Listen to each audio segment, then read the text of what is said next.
Hey guys, it's Pastor Nick with Grace Baptist Church. For this week's youth lesson, we're going to look at faith.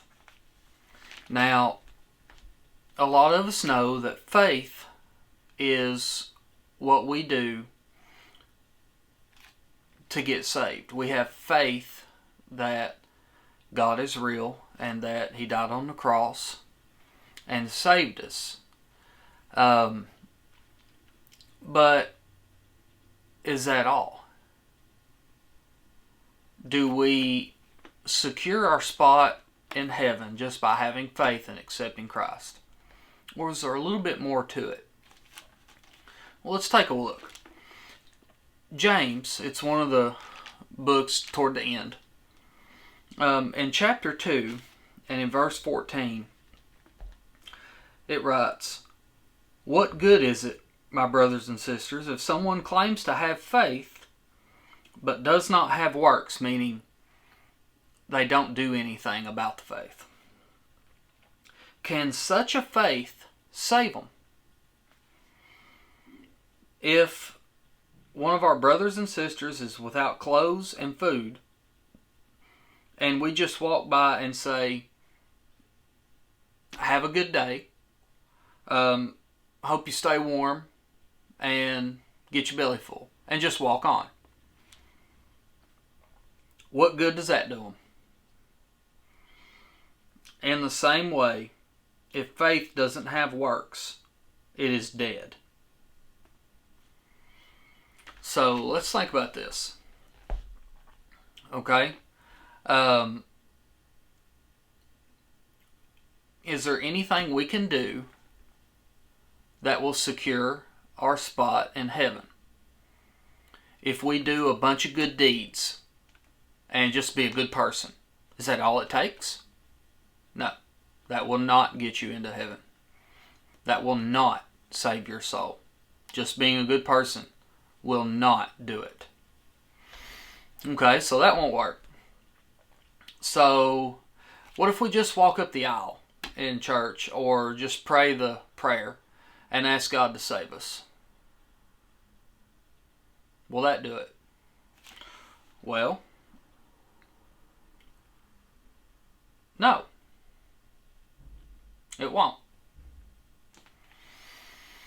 What it means to actually get saved is you believe, you have faith that all the stuff in the Bible is true, that what Jesus did for us on the cross actually happened. He rose from the dead, that He made a way for us to get to heaven through Him.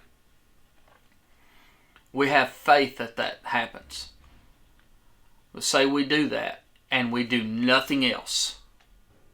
We have faith, we actually believe, and we do nothing else.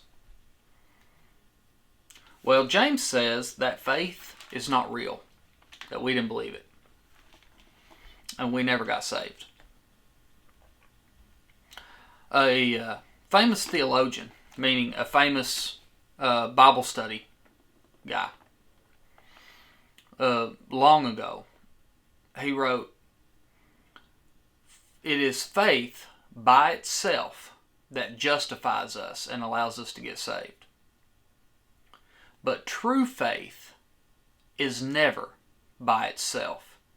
True faith brings about life, meaning eternal life, and life brings about good works."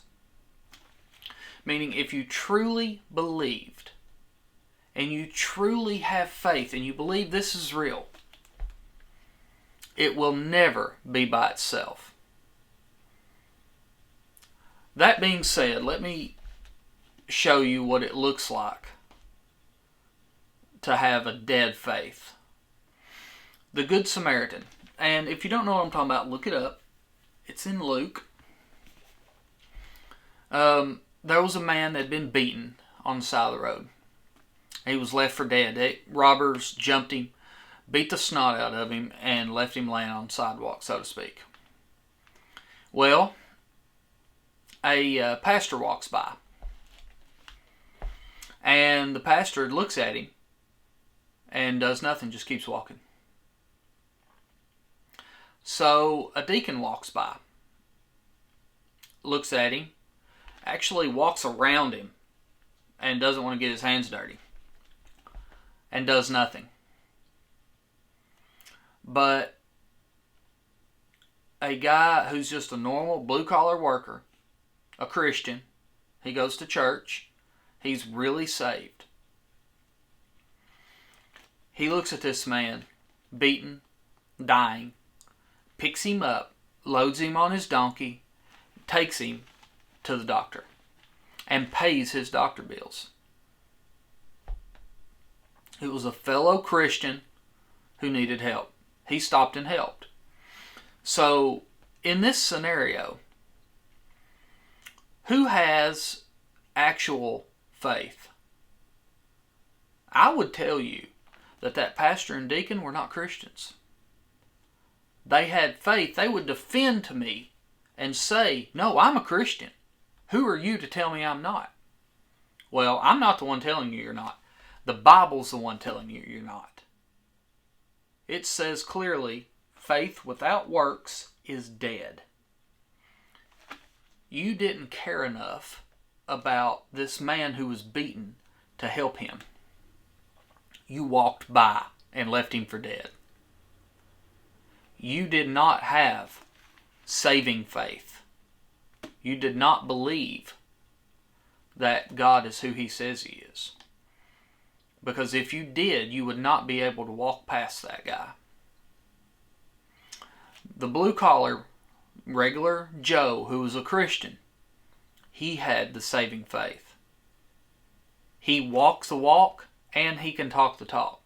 You can't do one without the other. True faith always brings about good works. I know you've heard pastors say that you can't be a Christian and not want to tell someone else. It's that good. So I need you to look in your own lives. And if you've made a statement of faith and said that you're a Christian, are you walking the walk? Because you may be wrong. Or you may just be, out of the will of God and need to rededicate. And you can do that from home. You don't have to, be standing in front of pastor to rededicate your life. You can do it at home. And if you need information about how to do that, please contact me. And I'll be happy to walk you through it. But it's easy to tell a true Christian by how they act, not just what they say. People will tell you all day long, yeah, I'm a Christian, I go to church. And yet, they're out romping around and getting drunk and getting high. And, we know not to believe that. So why would it be any different if you've got a self-righteous guy that's walking by and won't even look at a homeless man and talk to him? And how can he be a Christian? How can someone see somebody hurting and say, well, they probably deserve it, and knowing nothing about them? How can that be a Christian act? How can that be walking the walk? I can't see it. Our church does a good job of walking the walk. We've got the food pantry, the clothing bank, and it's stayed open during COVID. We didn't close. The food pantry is still operating. We're still handing out food. That's walking the walk. Yeah, they could, these guys are out. They could have COVID, but we're trusting God to protect us. And, God has provided. Betty made us some masks, and we're being cautious, washing our hands and whatnot. But we're trusting God to protect us because we're walking the walk. It's not dead faith. Now, Grace Baptist does a great job of that. So, I'm challenging you guys to get on board. If you're going to talk the talk, you need to walk the walk. Be a Christian 100% through. Don't be wishy-washy. Alright? I know you guys can do this. I've been around you long enough to know you're smart, you're strong, and you can do it. So, keep your head up. Keep reading the Bible every day. Call me if you need anything. If you want to help out in the food pantry, get in touch with me. Some of us are. Some of our youth group is coming by and helping. It's been great. It's been fun. We've had a blast.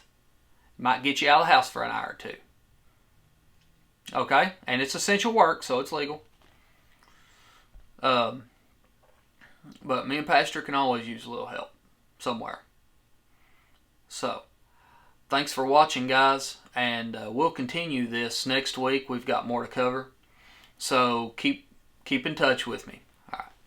See you next time.